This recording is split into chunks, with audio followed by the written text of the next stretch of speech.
Hey again, YouTube. Nutjob with Machete back with another review for you.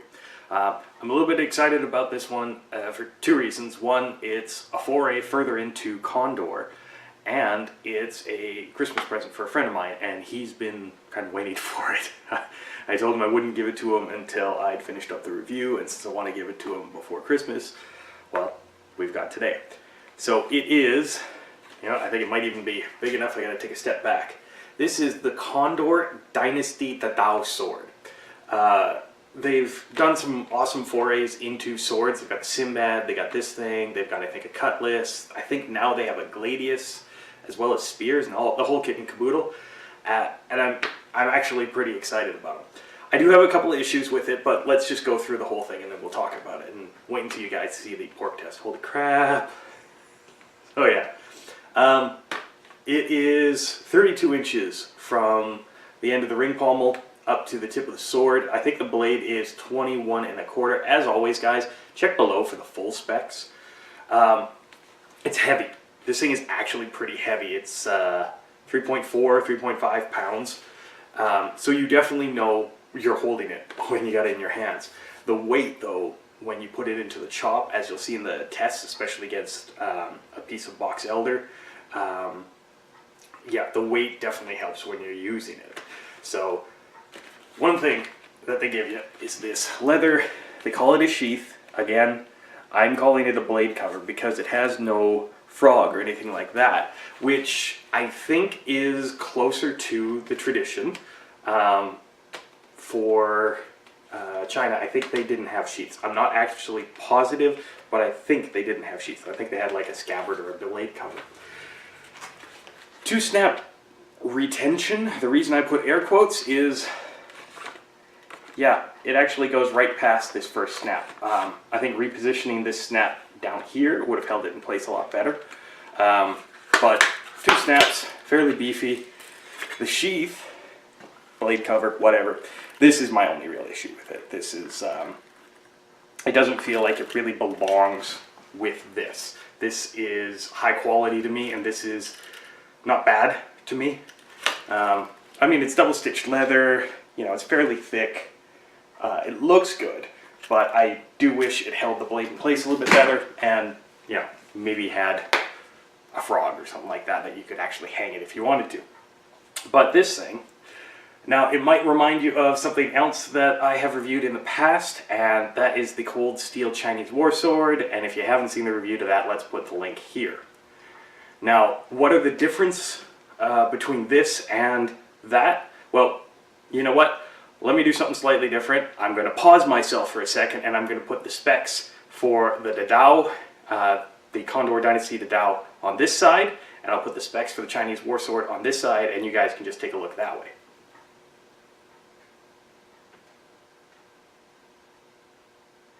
And that's enough of being paused. So yeah, as you can see, this one's shorter, but heavier, much, much heavier. And the Dadao, I think this more closely resembles what a Dadao was. It definitely has all that weight that you need to move around. It chops like a beast. It still has that maneuverability for upstrokes, downstrokes, decapitation, whatever you really wanted to do with it. And I mean, it's gorgeous. We'll come close. And what we've got is, this is their polished finish. I can get it in the sunlight and just blind you guys. This is their polished finish. And these aren't really fullers. They don't really make the blade more rigid. They don't take off a lot of weight, but they do look good, don't they? And you come down to the handle, and it actually is a bit more, almost of a filigreed handle. It's not quite a boring old handle, cross guards or anything like that. It looks pretty cool. Hardwood handle. It is full tang construction all the way down to the ring, as you can see.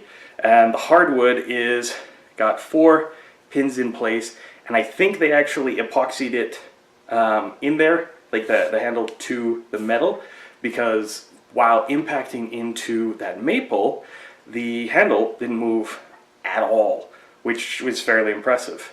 And of course they have this nice generous pommel ring. No burrs on the inside.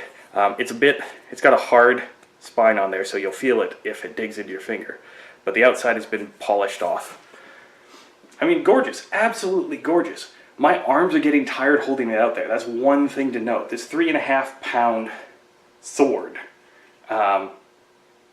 is actually really nice, but it is fairly heavy. And one of the things that really plays into that weight is the thickness of the blade. And let me test my little calipers, and it's 6 millimeters thick.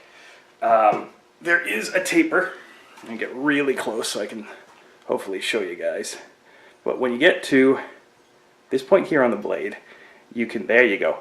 You can see it tapers down to a fairly sharp point. And so what I found was the sweet of the blade was about 1 inch and a bit down from that. And just all the weight concentrates so that when you chop, that's the sweet spot. That's where it'll go through the meat. It'll chop into wood, anything like that. You know what? Let me just show you.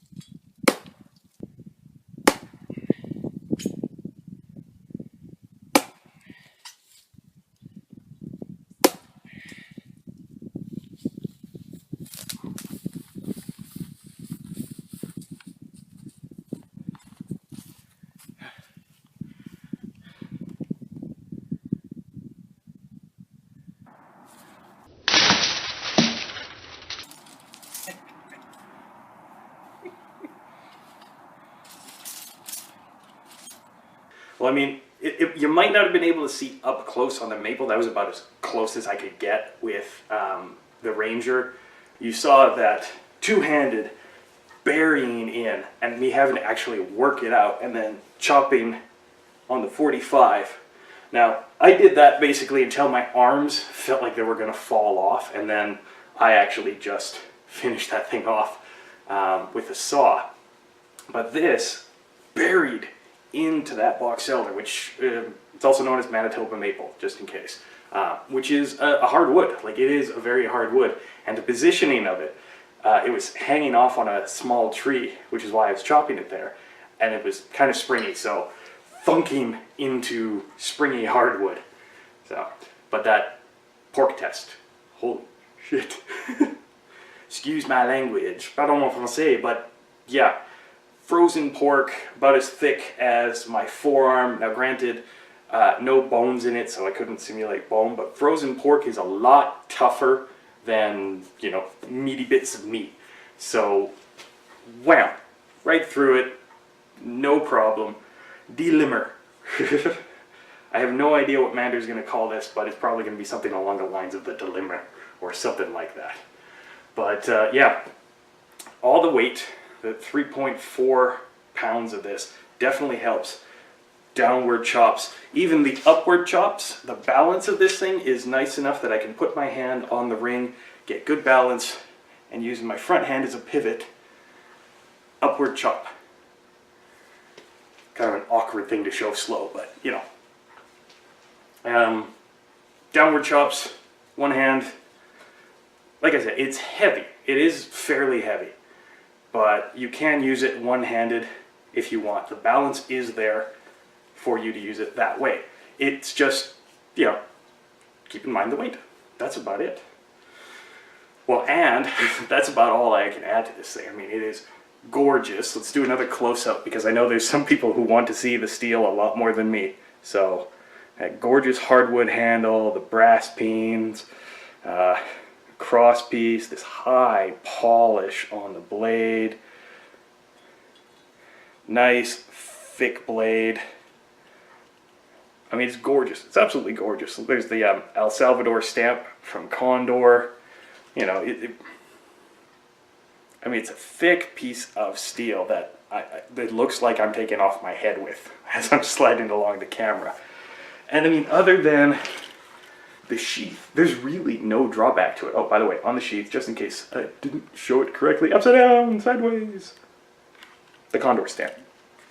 The sheath, the blade cover, whatever you want to call it, I'm calling it a blade cover, is the only drawback to me. It's almost as if they didn't need to have this. They could have done some sort of leather blade cover that didn't need all this extra pieces. But whatever. You know, that's just my impression. That's my opinion. The actual Dynasty Dadao, gorgeous, thick, strong.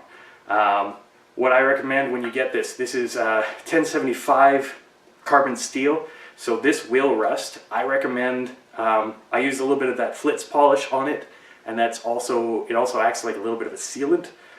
You know what, Skullgrim did a video on polishing to get nicks and stuff like that. Go see his video.